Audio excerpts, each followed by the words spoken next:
कबीर सी को संत मानता है तो कोई सदगुरु, कोई कवि, कोई सुलाहा तो कोई परमेश्वर मानता है। जिन्होंने जन्म व मृत्यु की जटिल पहेली को सुलझाया व सदग्रंथों में वर्णित सरल सहज भक्ति को समाज में प्रवेश किया, जिन्होंने अपने ज्ञान से धार्मिक पाखंड व साती पाती के जहर को समाप्त किया और हमें उस अग्नि से बचाया जो हमें अब तक जलाकर भस्म कर चुकी होती। कबीर सी ज्येष्ठ मास की पूर्णिमा सन 1398 कमल के फूल पर अवतरित हुए, जो एक भारत का आध्यात्मिक केंद्र माना जाता था। कबीर साहिब के सन को लेकर भी लोगों के अलग अलग मत हैं। कोई कहता है कि कबीर साहिब सी का सन एक विधवा ब्राह्मणी के गर्भ से हुआ है। वह लोक लाज के डर से तालाब के किनारे छोड़ गई थी। कुछ लोगों का मानना है कि कबीर साहिब सी बालक रूप धारण करके तालाब में उपस्थित कमल के फूल पर प्रकट हुए थे। लेकिन जो पहला मत है कि कबीर साहिब सी का सन विधवा ब्राह्मणी से हुआ था, हमारी टीम ने इस धारणा पर विश्लेषण किया तथा इतिहास की छानबीन की गई तो बात गलत सिद्ध हुई, क्योंकि इस विषय में कोई भी प्रमाण नहीं मिला, न कहीं विधवा ब्राह्मणी का जिक्र है, जिसका प्रमाण हम आगे इस वीडियो में दिखाएंगे। दूसरी धारणा है कि कबीर सी बालक के रूप में खिले हुए कमल के फूल पर प्रकट हुए थे, जिसके हमें चौंकाने वाले प्रमाण मिले। कबीर साहिब सी के जन्म की इस गुत्थी को सुलझाने के लिए हमारी टीम काशी की तरफ प्रस्थान करती है।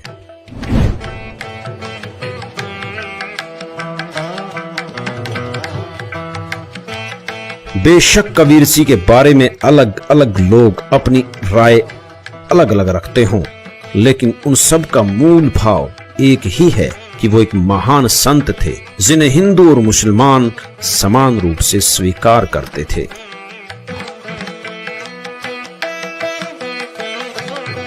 सर, कुछ लोगों का मानना है कि कबीर साहब जी का जन्म विधवा ब्राह्मणी से हुआ है। इस बारे में आप क्या कहेंगे?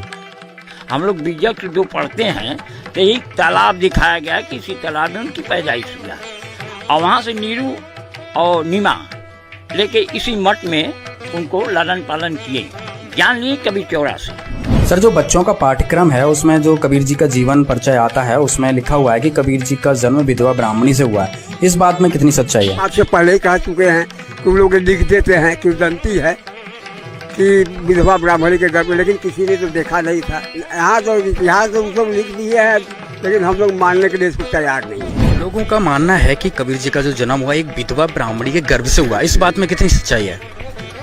अब इतना फूलों में हम बताते रहे, फूलों में पैदा हुए, फूलों में समाप्त हो गए। काशी में आने के बाद एक बात तो स्पष्ट हो चुकी है कि कबीर साहिब सी का जन्म किसी विधवा ब्राह्मणी से नहीं हुआ। यह एक मिथ्या धारणा है। यही वो सरोवर है जहाँ कबीर सी किताबों में लिखा गया है जो है कि दंती है, तो मैं देखा कि इसका जन्म विधवा ब्राह्मणी के गर्भ से हुआ था। लेकिन किसको माना जाए हैं? लेकिन हम तो यही मानते कबीर साहब का जन्म जो कमल के फूल पर हुआ था। सच्चाई है सर, खाली फूलों पर ही अगर फूलों पर समाप्त हुए ना, फूलों से समाप्त हुए, जहाँ दो फूल मिले। आप कबीर जी को क्या मानते हो? हम तो संत मानते हो, कवि मानते हो, सदगुरु मानते हो, भगवान मानते हो? दुनिया के सबसे बड़ा भगवान तो नहीं है, एकदम सच्चाई है। आज जो स्थिति लहरतारा की बनी हुई है, जो कि ओरिजिनल प्लेस कहा जाता है कि यहाँ पे कबीर जी को, तो इस बारे में क्या कहेंगे? पहले कितना बड़ा तालाब था, आप तो यहाँ पे शुरू से रह रहे हैं, तो यहाँ की क्या स्थिति थी वो बताइए एक बार। अब ये 7 किलोमीटर लंबा है तालाब है। अब सिकुड़ते उड़ते कब्जा होते होते अब एक आधा किलोमीटर बच गया है, 1 किलोमीटर। ये जो लहरतारा ये क्या है सर? ये तो कबीर जी का स्थल है, जो है इसी में पैदाइश हुआ था जी। कबीर जी को एक संत मानते हैं, कवि मानते हैं, भगवान मानते हैं, या फिर एक जी भगवान ही है।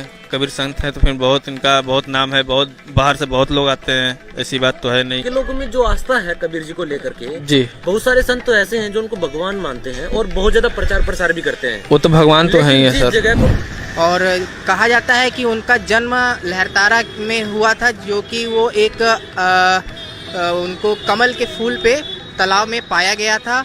और उसके बाद जब उनकी मृत्यु हुई तो उसमें हिंदू और मुस्लिम जो दो समुदाय थे उनको आपस में वो झगड़े थे कि हमें इनकी बॉडी हमें चाहिए।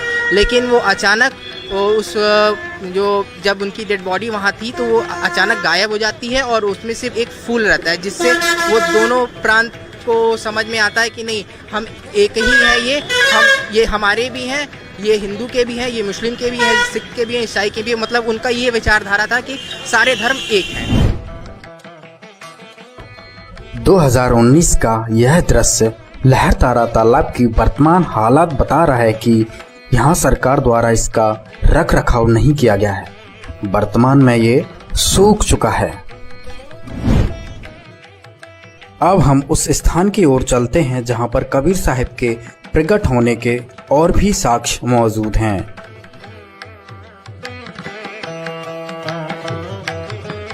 यह वो स्थान है जहां पर नीरू और नीमा ने कबीर साहब को तालाब के कमल के फूल से उठाकर यहां लाए थे। यहीं पर अष्टानंद जी अपनी साधना कर रहे थे। अष्टानंद जी कबीर जी के प्रकट होने के दृष्टा बने थे।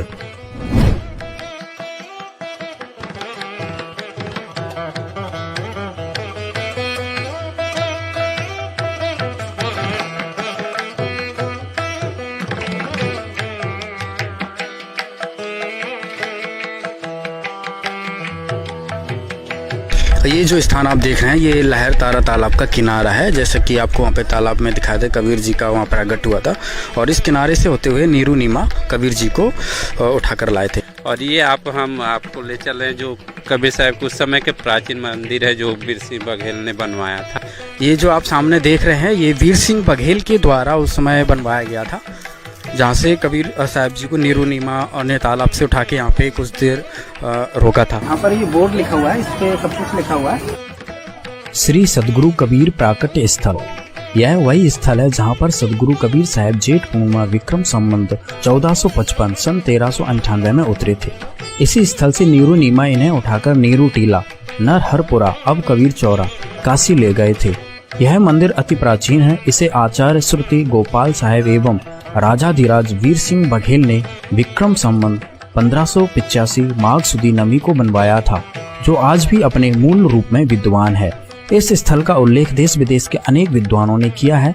इसके उत्तर में कुछ दूरी पर कबीर स्तंभ है, जहाँ पर नीरू नीमा ने विश्राम किया था।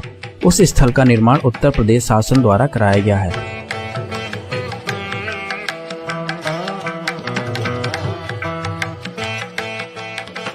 तो यहाँ पर कबीर साहब का प्राकट्य स्थल है और यहीं पर वो आकर उनके माता पिता लाकर यहीं रहते थे। और ये उस समय का प्राचीन मंदिर है जो उस समय भी विद्वान थे। यहाँ पर आश्रम उस समय अष्टानंद करके यहाँ एक ऋषि हुआ करते थे जी, वो इसके आश्रम है और ये मंदिर वो प्राचीन है। और ये आप देखेंगे पूरा तालाब है, ये लहरताल, ये गंगा और वर्ण 80 यानी कि ये और लहरतारा के जो तीनों चारों के बीच में जो है वो काशी है। जब लहर गंगा जी अपने पूरे लहर देखते थे बरसात में तो ये पूरे भरा हुआ स्थल होता था। सर, हमारी किताबों में कबीर साहब जी का जीवन परिचय आता है जिसमें लिखा हुआ है कि कबीर जी का जन्म जो विधवा ब्राह्मणी के गर्भ से हुआ है। इस बारे में आप क्या कहेंगे?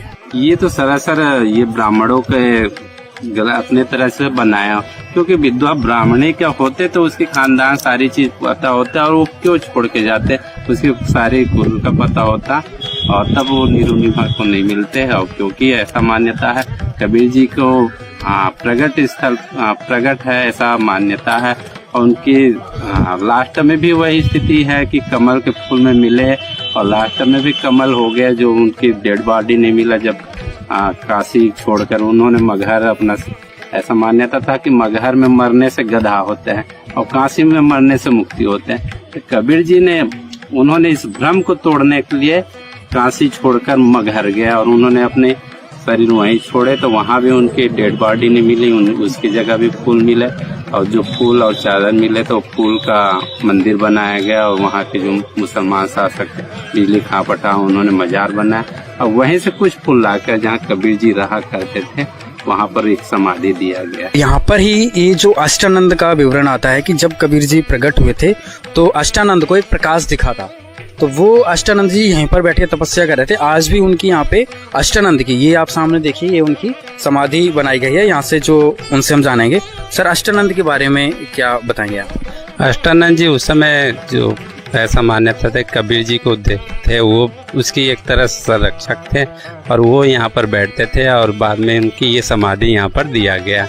उस समय भी ये आश्रम हुआ करते थे। कबीर जी जब प्रकट हुए थे तो उन्होंने उन आंखों से देखा हुआ था, इस चीज का प्रमाण? हाँ जी, उन्होंने देखा था कि कुछ प्रकाश आया, फिर बाद में उनको नीरू नीमा को मिला तब भी पता चला। तो यहाँ पर दोस्तों अभी दिखाया ये अष्टानंद की यहाँ पे समाधि बनी हुई है। तो जो इतिहास में 600 साल पुराना इतिहास है, कोई ज्यादा लाखों वर्ष पुराना इतिहास नहीं है जिसको ना माना जाए। इससे अब एक चीज सिद्ध हो गया, ग्राउंड रिपोर्ट आपको दिखाई, इस पे स्पष्ट हो गया कि कबीर जी सशरीर प्रकट हुए थे। यहाँ के जो लोग हैं इनको मूल जानकारी है कि कबीर जी का किसी भी माता पिता से उनका जन्म नहीं हुआ था, वो सशरीर प्रकट हुए थे। तालाब से किनारे से यहाँ पे नीरू नीमा लेके आए थे। उनकी यादगार में यहाँ पे वीर सिंह बघेल ने ये यादगार बनाई और इसी स्थान पर यहाँ पर अष्टानंद, जब कबीर जी का प्रकट हुआ, जब आसमान से प्रकाश का गोला एक आया तो अष्टानंद ने देखा था, तो यहाँ पे अष्टानंद की एक समाधि बनी हुई है। कुछ लोग उनके जन्म को किसी विधवा ब्राह्मणी से उत्पन्न बताते हैं, लेकिन कबीर सिंह ने खुद ही अपने जन्म के विषय में बतलाया है। अवधूत अवगत से चल आया, मेरा कोई भेद मुर्म न पाया, ना मेरा जन्म न गर्भ बसेरा, बालक बन दिखलाया, काशी नगर जल कमल पर डेरा, तहाँ जुलाही न पाया। मात पिता मेरे कछु नाही, ना मेरे घर दासी, जुल्ला का सुत आन कहाया, जगत करो मेरी हंसी। ये 5 तत्वों का धरना मेरा, जानो ज्ञान अपारा, सत स्वरूपी नाम साहेब का, ओहे नाम हमारा। अगर दीप गगन गुफा में तान्य वस्तु सारा, तेरा ज्योत स्वरूपी अलख निरंजन, वो डरता ध्यान हमारा। हाड चाम लहू ना मेरे, कोई जाने सतनाम उपासी, तारण तरण अभय पद दाता, मैं हूँ कबीर अविनाशी। दरअसल कबीर सिंह का जन्म किसी माता पिता के संयोग से नहीं हुआ, वो अपने निज लोक से चलकर यहाँ के सत भक्ति बतलाने के लिए अवतरित हुए हैं। ऐसा उनसे परिचित संतों ने अपनी वाणी के प्रमाण दिए हैं।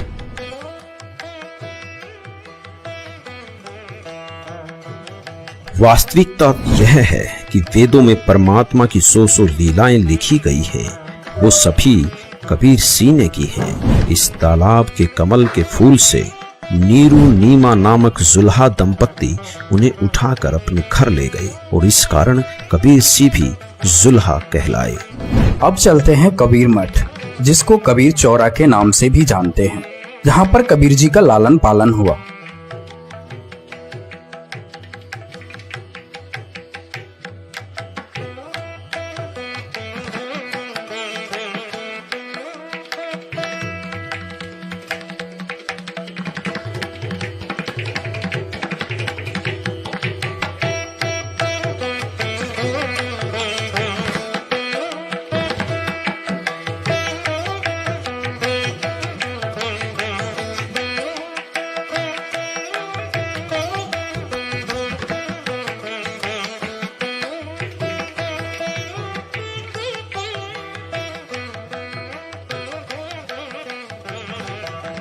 कबीर जी लगभग कबीर मठ में 115 वर्ष रहे।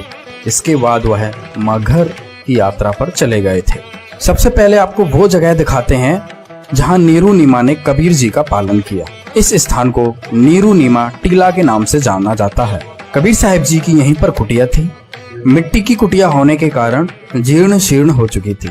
अब पुनः इसी स्थान पर एक कुटिया यादगार के रूप में बनाई जा रही है। यह नीरू नीमा की समाधि स्थल है।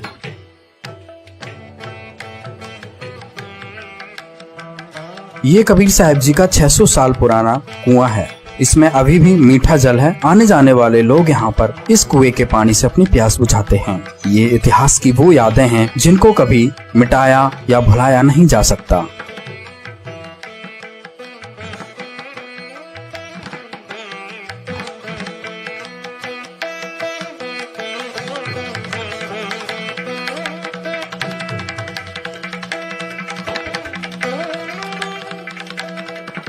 कबीर मठ में कबीर साहब जी की काफी यादगारों को संभाल कर रखा गया है। कबीर मठ के मुख्य द्वार से प्रवेश करते हुए सबसे पहले यह कबीर जी की समाधि स्थल मिलती है। जब कबीर जी मगहर में सशरीर सतलोक चले गए थे तो यहाँ के काशी नरेश वीर सिंह बघेल भी गए थे और कबीर साहब के सतलुज चले जाने के बाद वहाँ पर कुछ सुगंधित पुष्प मिले थे, तो वहाँ पर आधे आधे फूल लेकर हिंदू और मुसलमानों ने कबीर जी की समाधि बना दी थी और उनमें से ही कुछ फूल लेकर राजा वीर सिंह बघेल काशी लेकर आ गए थे, जहाँ पर कबीर मठ में ही उन्होंने कबीर जी की यादगार के रूप में यह समाधि बना दी।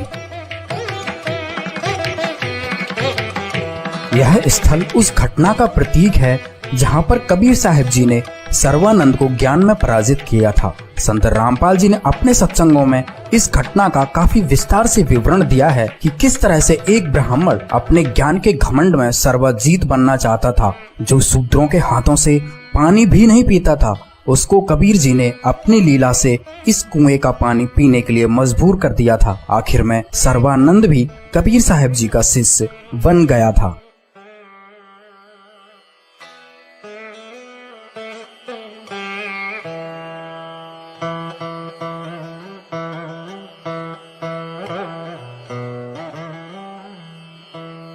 कबीर साहब जी की ये वो वस्तुएं हैं जिन्हें कबीर साहब जी स्वयं उपयोग करते थे। ये कबीर साहब जी का वो यंत्र है जिससे वो कपड़े बुनकर जुलाही की भूमिका करते थे और यह गोरखनाथ वाला वही त्रिशूल है जिसमें एक बार कबीर साहब जी और गोरखनाथ जी की ज्ञान गोष्ठी होती है, जिसमें गोरखनाथ जी इस त्रिशूल के ऊपर बैठ जाते हैं तो कबीर साहब जी अपनी शक्ति को दिखाते हुए कपड़े बुनने वाले धागे को ऊपर फेंकते हैं और उस धागे के ऊपर जाकर बैठ जाते हैं। कबीर जी कौन है? कबीर जी पूर्ण परमात्मा हैं और कबीर जी यहाँ 120 वर्ष रह के चले गए। उन्होंने बहुत सारी लीलाएं करी हैं, अनेक लोगों को जिंदा किया है। शेख तकी की मरी हुई लड़की को कब्र से निकाल के जिंदा किया है। उनकी बहुत सारी लीलाएं हैं, हर ग्रंथ में प्रमाण है उनका, वेदों में प्रमाण है, गीता जी में प्रमाण है, हर जगह लिखा हुआ है। वो पूर्ण परमात्मा है। वो सत्पुरुष थे, महापुरुष थे और ऐसा महापुरुष थे जो कि लोगों को एक संजीवनी का काम करते थे। कबीर जी के बारे में लोग ये मानते हैं कि वो एक अच्छे संत थे, कवि थे, यहाँ तक कि कबीर पंथ के साधु ही उन्हें कहते हैं कि वो सदगुरु थे। लेकिन भगवान मानने वालों ने हमने कबीर पंथ में ही देखा है कि बहुत सारे कम लोग ऐसे हैं जो कबीर जी को भगवान के तौर पर देखते हैं। आपकी अगर बात करें तो आप कबीर जी को किस रूप में देखते हैं? देखिए, कबीर जी तो हमारे तो भगवान हैं ही, क्योंकि वो तो एक अच्छे पथ प्रदर्शक है। तो मेरे लिए तो भगवान ही, जो अच्छा काम करता है वही भगवान है। एक उनको कबीर की जो है वो तो बहुत अद्भुत संत हुए समाज के लिए ना, तो वो जिस रूप में जो माने, लेकिन हम जो खास कर मानते हैं वो परम सदगुरु थे। उनके द्वारा हम जीवित हैं, उनके द्वारा लोग जीवित रहते हैं, अच्छे ज्ञानी बनते हैं, अच्छे आदमी बनते हैं, इसलिए मेरे लिए वो परमात्मा। 5 वर्ष की छोटी आयु में उन्होंने उस समय के तथाकथित विद्वानों को परास्त किया, लेकिन समाज में अशिक्षा के कारण उनकी प्रभुता बनी रही, क्योंकि कबीर जी उस समय जुल्हा जाति में थे। उन्हें पढ़ने का अधिकार न होने के कारण लोग उनकी बात पर विश्वास नहीं कर पाए, बल्कि उनके सत्य वचनों के कारण उनके घोर विरोधी बन गए। लेकिन रामानंद जी जैसे कुछ पुण्यकर्मी प्राणियों ने उनके मार्ग को स्वीकार किया, जिन्होंने कबीर जी के कहने से गुरु परंपरा बनाए रखने के लिए उनके गुरु की भूमिका की। कबीर साहब जी की रामानंद जी से पहली मुलाकात काशी में ही पंचगंगा घाट पर होती है। कबीर मठ से अब चलते हैं पंचगंगा घाट की ओर।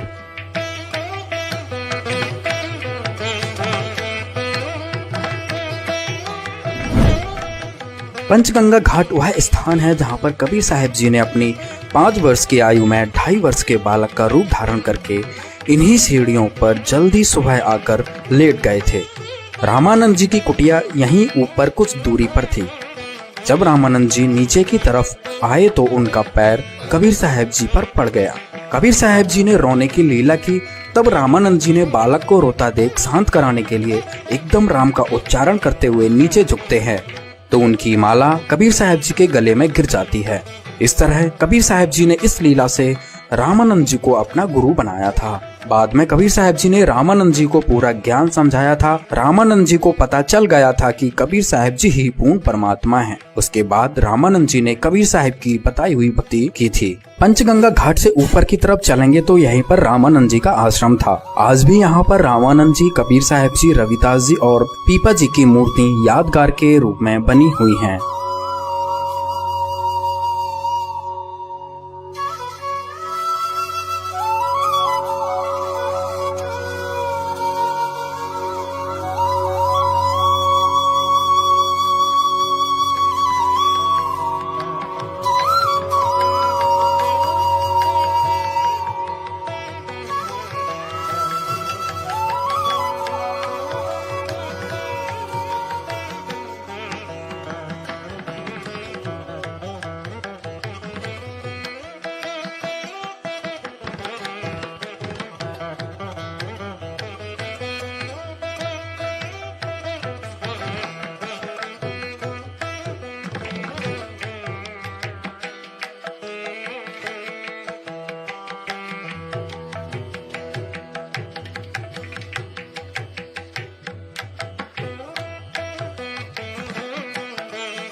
कबीर साहब के जो गुरु थे रामानंद जी पंचगंगा घाट में रहते थे। कबीर साहब रामानंद जी के शिष्य तो जरूर हुए।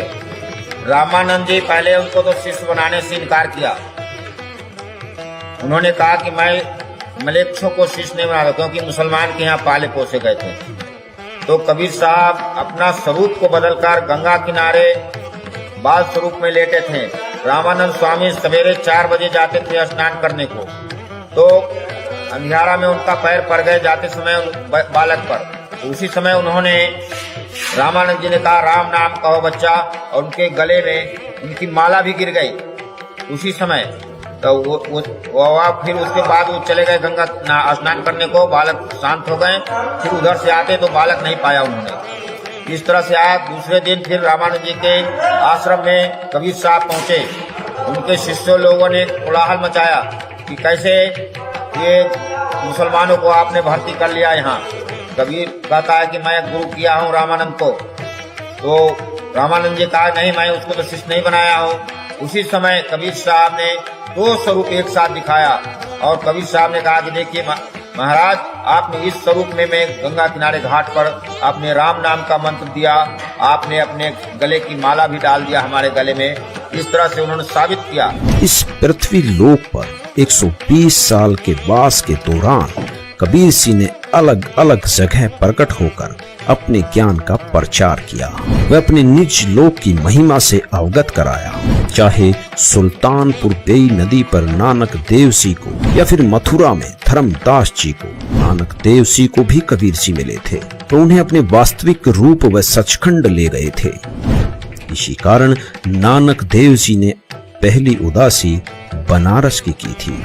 कबीर जी ने प्रचलित संतों के इस मत को कि प्रारब्ध के कर्म भोगने से ही समाप्त होते हैं, इसको भी अपने सामर्थ्य से समाप्त किया। वह बहुत से लोगों के इस तरह के कष्टों को समाप्त किया, जिन्हें अन्य प्रारब्ध कर्म बतलाकर उनसे मुक्ति असंभव बतलाते थे। उस समय के दिल्ली के शासक सिकंदर लोधी भी इसी कर्म की मार से दुखी थे, जिनका जलन का रोग पूरे दुनिया भर के वैद्य ठीक नहीं कर सके। तो सब मुल्ला पंडित काजियों ने कह दिया कि ये तो आपके प्रारब्ध का कर्म है। लेकिन उनके उस जलन के रोग को कबीर देव जी ने अपने आशीर्वाद मात्र से ठीक कर दिया, और ये प्रमाण दिया कि वो समर्थ शक्ति थे। यहाँ भी कबीर सिंह ने वेदों के उस बात को सिद्ध किया कि परमात्मा भयंकर से भयंकर रोग का नाश कर सुखी जीवन दे सकता है। चलो आपको 1-2 मिनट की वेदों से प्रमाणित करने वाली वीडियो दिखाते हैं। देखिए, वेद इसको प्रमाणित करेंगे कि परमात्मा घोर पाप का विनाश कर देता है। ये देखिए, ये महर्षि दानु सरस्वती द्वारा ही इसका अनुवाद है। अब देखिएगा, यजुर्वेद के 8वें अध्याय का 13वां मंत्र स्पष्ट करेगा। ये 8वां अध्याय और 241 पृष्ठ पे 8वें अध्याय का 13वां श्लोक।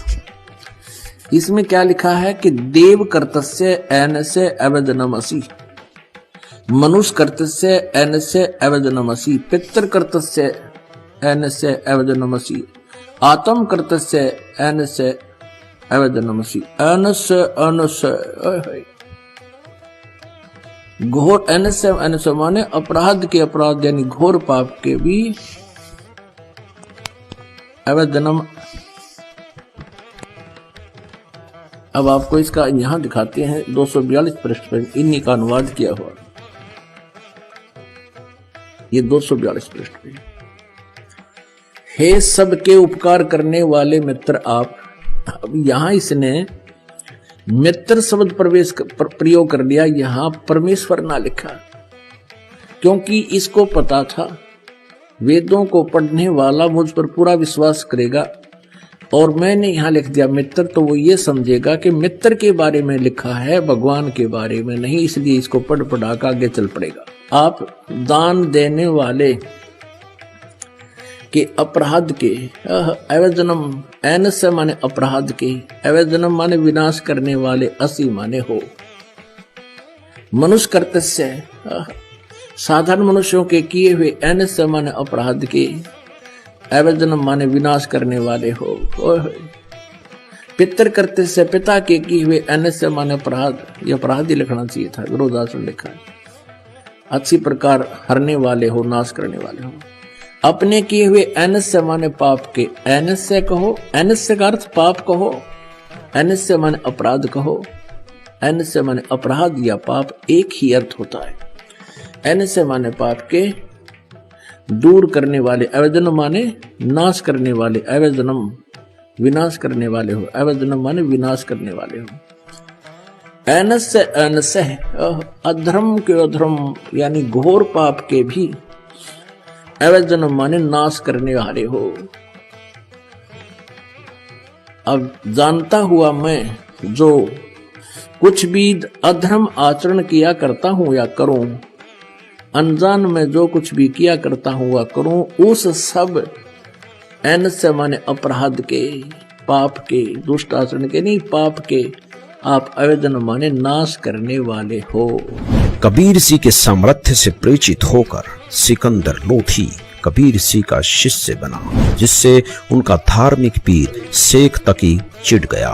तो कबीर सिंह को नीचा दिखाने व राजा की नजरों से गिराने के लिए कई हथकंडे अपनाए।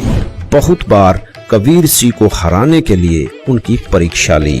इसी उद्देश्य से उसने कबीर सिंह द्वारा मृतक गऊ को जीवित करने को मानने से मना कर दिया। यदि ऐसा मेरे सामने हो तो मैं मानूं। और कबीर सिंह ने इस भ्रम के निवारण के लिए 2 मृतकों को जीवित किया, जिनका नाम कमाल व कमाली रखा। वे अपने पुत्र पुत्री की तरह रखा। यहाँ कबीर सिंह ने वेदों में वर्णित परमात्मा की उस लीला को सिद्ध किया जिसमें लिखा है कि परमात्मा मृत्यु प्राप्त को भी पुण्य जीवन दान दे सकता है। कबीर सिंह ने काशी में एक लीला की। जब कबीर सिंह की प्रभुता काशी में बनती चली गई तो शेख तकी ने कबीर सिंह को बदनाम करने के लिए उनके नाम से झूठी चिट्ठी डाल दी कि कबीर सिंह काशी में एक भंडारा देंगे, जिसमें प्रत्येक भोजन के बाद सोने की मोहर दी जाएगी। इस भंडारे में 18 लाख लोग आ गए। कबीर सिंह जो छोटी सी झोपड़ी में रहते थे, कबीर सिंह ने उन सबको अपनी महिमा से परिचित कराते हुए सबको 3 दिन तक वो भंडारा दिया जो शायद इतिहास का सबसे अनोखा भंडारा था। कबीर सिंह ने अपने यहाँ के वास के दौरान प्रचलित पाखंड पूजा, मूर्ति पूजा, जाति पाति की व्यवस्था आदि का भी घोर विरोध किया, जिससे उस समय के धर्मगुरु उनके विरोधी हो गए। कबीर सिंह ने सबको बताया कि हम क्यों मर रहे हैं। वह उस सत्यलोक की पूरी जानकारी थी जहाँ मृत्यु नहीं है, जहाँ किसी प्रकार का कष्ट नहीं है, सो हमारा वास्तविक घर है। कबीर सिंह एक ही समय में बहुत सी जगह पर प्रकट होकर अपना ज्ञान प्रचार करते थे, जिससे उनके 64 लाख शिष्य बने, जिनको उन्होंने अपनी शक्ति से सुख दिया। लेकिन जनता के अशिक्षित होने से उनका विरोध भी बहुत हुआ और उन पर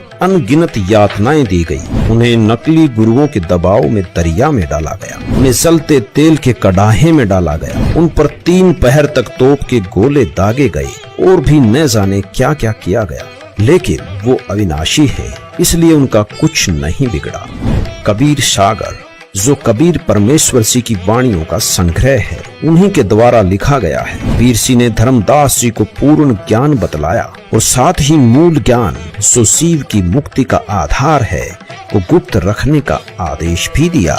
जिस समय कबीर सिंह प्रकट हुए, उस समय के पंडितों ने ये भ्रमणा फैला रखी थी कि काशी में मरने वाले की मुक्ति होती है, जबकि मगहर में मरने वाले गधे की योनि प्राप्त करते हैं। कबीर सिंह ने इस भ्रम का नाश करने के लिए काशी शहर को छोड़कर मगहर में गए। वे वहीं हजारों लोगों की उपस्थिति में सशरीर सतलोक चले गए। उनका शरीर नहीं मिला, बल्कि उसके स्थान पर उतने ही सुगंधित फूल मिले। कबीर सिंह ने यह स्थापित किया कि सत भक्ति करने वाला कहीं रहे उसकी मुक्ति होगी, और गलत साधना करने वाला कहीं रहे वो दुर्गति को प्राप्त होगा। अब चलते हैं मगहर, जहाँ पर कबीर साहब जी की समाधि बनी हुई है।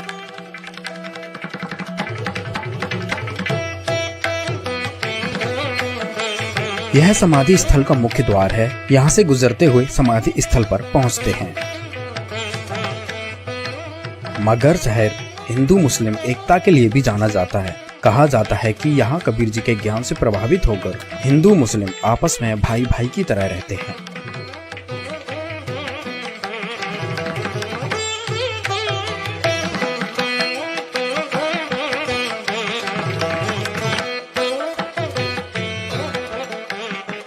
अभी आप देख रहे हैं कबीर समाधि व मजार स्थल। यही वो जगह है जहां से कबीर साहब जी सशरीर सतलोक चले गए थे। उनके शरीर के स्थान पर कुछ फूल मिले थे, जिन्हें मुस्लिम राजा बिजली खान पठान और काशी नरेश वीर सिंह बघेल ने आधे आधे बांटकर राजा बिजली खान पठान ने मजार बनवा दी थी और वीर सिंह बघेल ने मंदिर। ये आप देख रहे हैं मस्जिद, जो कि मुस्लिम राजा ने आधे फूल लेकर कबीर साहब जी की यादगार बनवाई थी। यह कबीर जी की मजार है। इसकी देखरेख यहाँ एक मुस्लिम परिवार पीढ़ियां दर पीढ़ियां करता आ रहा है। इनसे बात करने पर इन्होंने बताया कि कबीर साहब जी की मृत्यु नहीं हुई थी। कबीर साहब जी के अंत समय में कुछ फूल मिले थे। ये भी कबीर साहब जी को अल्लाह के रूप में मानते हैं।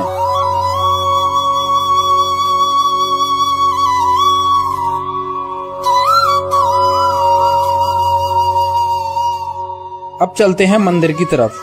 ये आप सामने देख रहे हैं, ये हिंदू राजा के द्वारा बनाई गई कबीर साहब की समाधि है। कबीर साहब जी की यहीं पर कुटिया थी। इसी कुटिया के बाहर हिंदू मुस्लिम हजारों की संख्या में खड़े थे। कबीर जी के शरीर को लेकर अपने अपने धर्म की मान्यताओं के अनुसार उनका अंतिम संस्कार करना चाहते थे। इसी बात को लेकर लड़ने के लिए वो तैयार हो गए थे। कबीर साहब ने फिर दोनों राजाओं को समझाया था। अंत में कबीर साहब ने कहा था, आप लोगों को हमारा शरीर नहीं मिलेगा, जो भी वस्तु मिले उसको आधा आधा कर लेना। कबीर साहब जी इसी स्थान से सशरीर सतलोक चले गए थे। कबीर साहब के आदेश अनुसार दोनों राजाओं ने अपनी अपनी धार्मिक मान्यताओं के अनुसार उन फूलों की समाधि बनवा दी।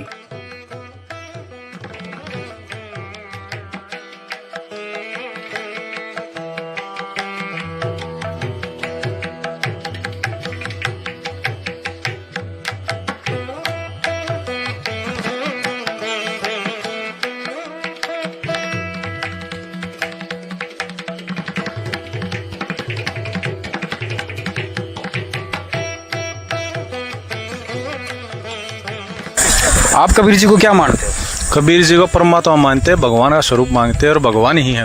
किस आधार से कह सकते हो कबीर जी भगवान है? कबीर जी की यानी को लीलाएं हैं, उनके जीवन चरित्र में पढ़ के देख लो आप। वेदों में प्रमाण, गीता में, गुरु ग्रंथ साहिब में, हर जगह प्रमाण है कि वो भगवान है। और क्योंकि सबसे बड़ा प्रमाण ये है, वो सह शरीर आए और सह शरीर चले गए, और आज भी उनका प्रमाण मगर में है, आप जाके देख सकते हो बेशक। कबीर साहब जी की एक कुटिया थी। कुटिया के बाहर ही कबीर साहब जी का ये कुआं था।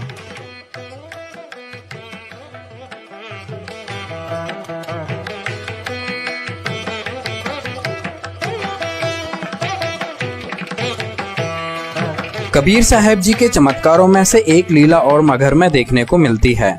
कबीर साहब जी की समाधि स्थल के पीछे एक आमी नदी बहती है। आमी नदी के विषय में कहा जाता है कि यह शिव जी के श्राप देने से सूख जाती है। जब कबीर जी यहाँ आते हैं तो लोगों की प्रार्थना करने पर कबीर जी ने अपनी शक्ति से पुनः इस नदी को जीवित किया था, अर्थात पुनः बहा दिया था। तब से लेकर आज तक इस नदी का पानी कभी नहीं सूखता है, जो आज हम अपनी आंखों से देख सकते हैं।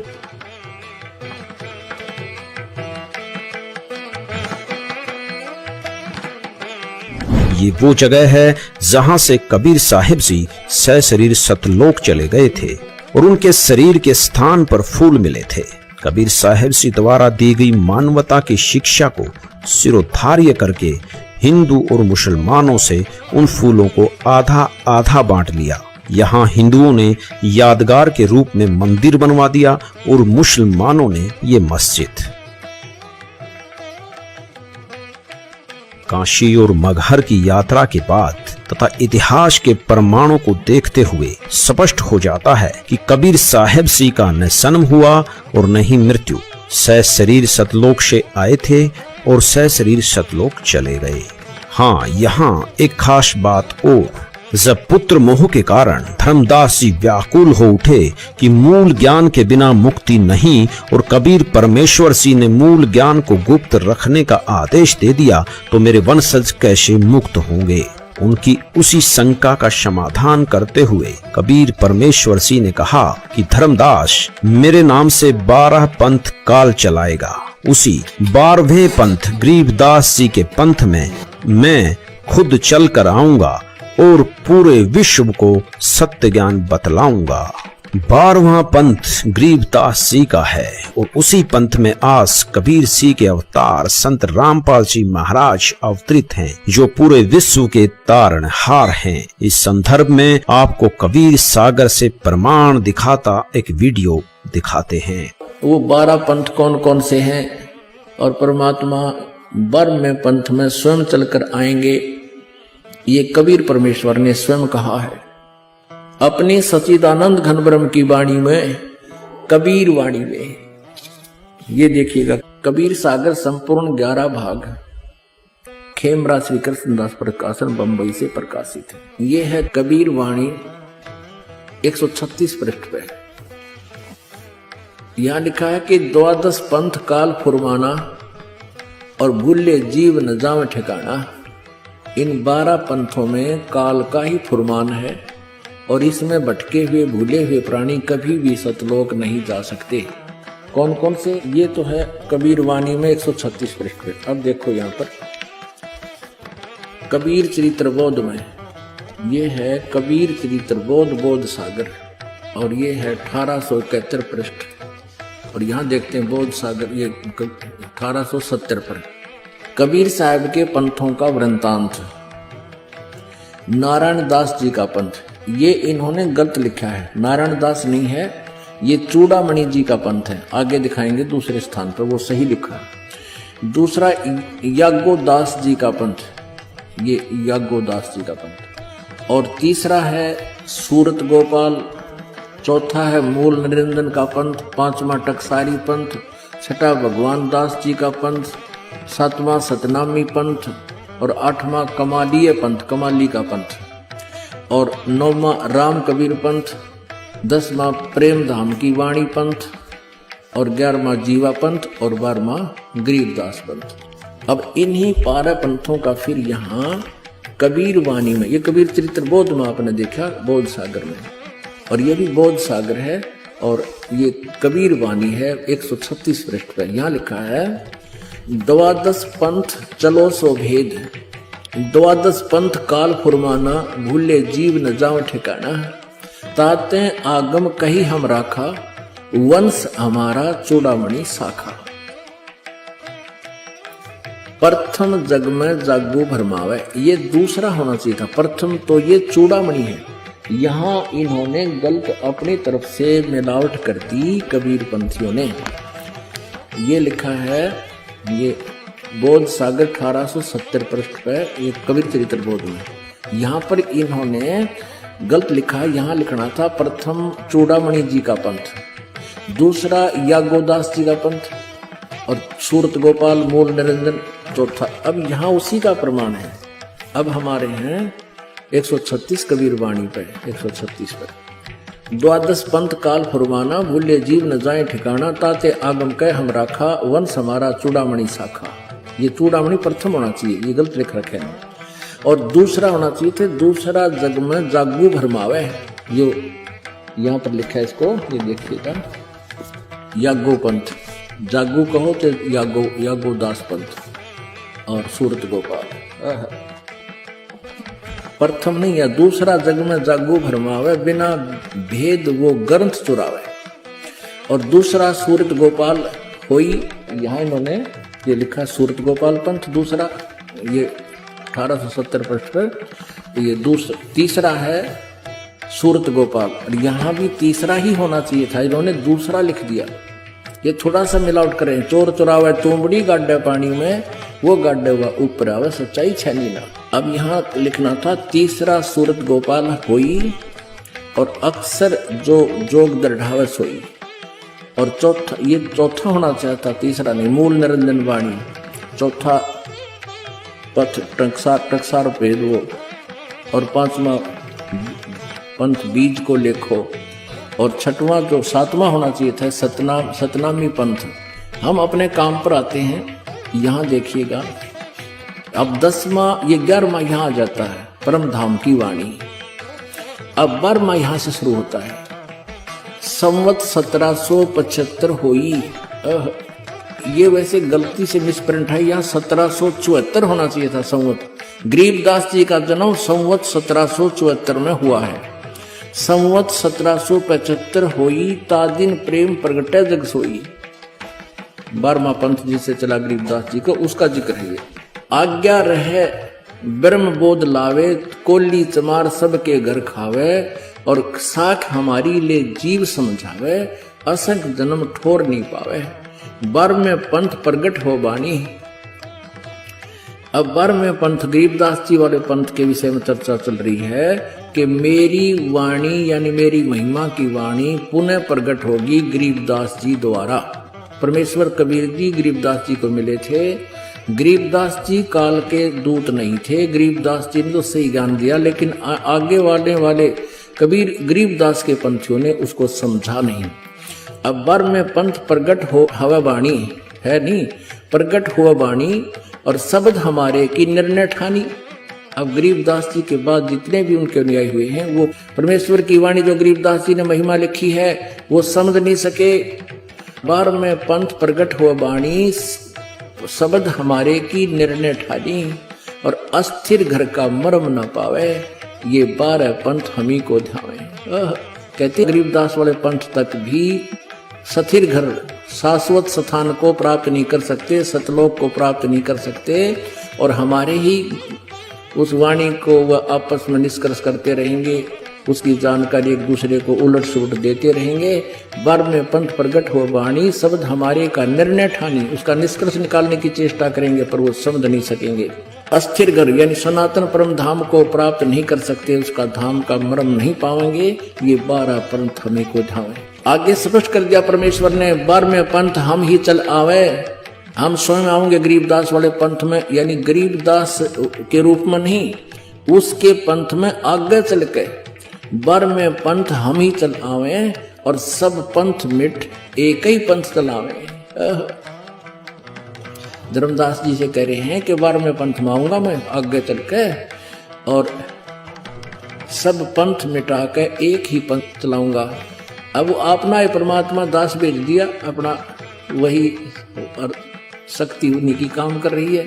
धर्मदास जी से कहते हैं, तब लग बोधो कुरी चमारा, फिर तुम बोधो राज दरबारा, प्रथम चरण कलयुग निर्याना, निराना, तब मगहर मांडो मैदाना।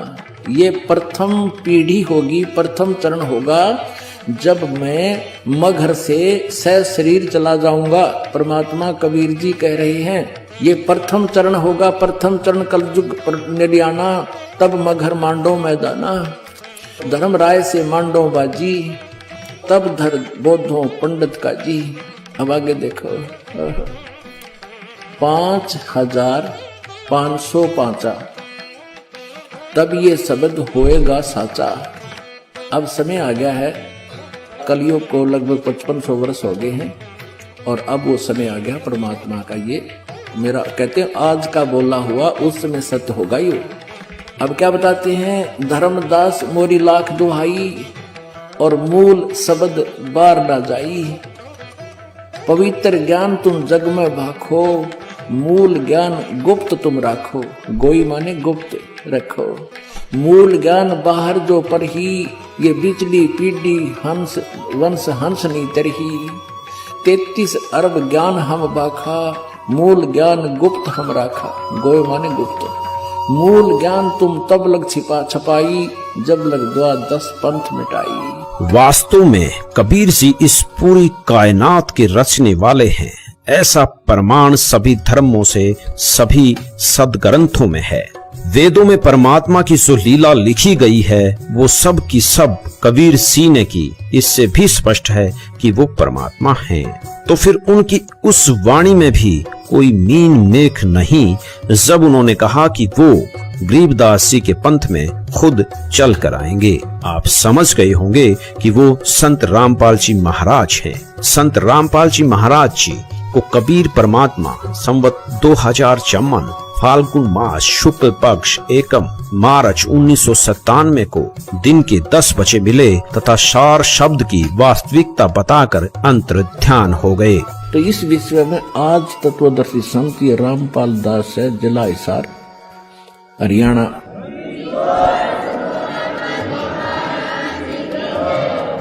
अब किसी का भ्रम ना रहना चाहिए।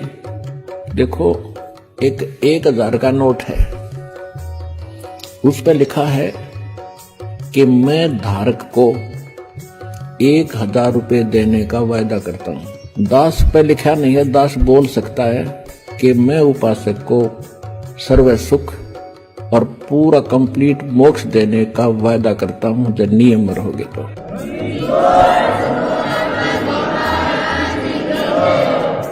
अब आपको वो तत्व ज्ञान और यथार्थ भक्ति और मंत्र समाधान मिला है, इस दास के पास है। और अपना कल्याण कराओ। दास पलकें बिछाई बैठा आपके लिए। आप भगवान के बच्चे हो, सारे जाओगे। दोस्तों, कबीर साहिब जी पूर्ण परमात्मा हैं, ये सिद्ध हो गया। और इस समय में उनके अवतार संत रामपाल जी महाराज के रूप में पृथ्वी पर सशरीर विद्यमान हैं। लगभग 600 साल पहले हम परमात्मा को नहीं पहचान सके थे, लेकिन आज हमें संत रामपाल जी महाराज को पहचानना होगा। अब सवाल उठता है, आखिर क्यों पहचाने? हमें क्या जरूरत है पहचानने की? दोस्तों, मनुष्य जीवन बार बार नहीं मिलता और मनुष्य जीवन का एक ही उद्देश्य होता है, परमात्मा की प्राप्ति। 84 लाख योनियों की प्रताड़ना के बाद एक मनुष्य सन मिलता है। 84 लाख शब्द कहा तो एक सेकंड में जाता है, लेकिन इस नरक को भोगने के लिए हजारों वर्ष लग जाते हैं। 84 लाख योनियों में से यदि एक कुत्ते के जीवन पर भी विचार किया जाए तो कलेसा मुंह को आता है और सोचने लग जाते हैं, क्या ये हमारे साथ भी हो सकता है? बिल्कुल हो सकता है दोस्तों। इसलिए हमें संत रामपाल जी की जरूरत है। यदि हम संत रामपाल जी से नाम दीक्षा लेकर भक्ति करेंगे तो 84 लाख योनियों से तो पीछा छूटेगा ही और साथ में हम सतलोक की प्राप्ति करेंगे, जहां जाने के बाद जीवात्मा वापस जन्म मरण में नहीं आती। संत रामपाल जी महाराज पिछले 3 दशकों से इसीलिए संघर्ष कर रहे हैं ताकि इस पृथ्वी पर मौजूद सभी जीवात्माओं का कल्याण हो सके। धन्यवाद।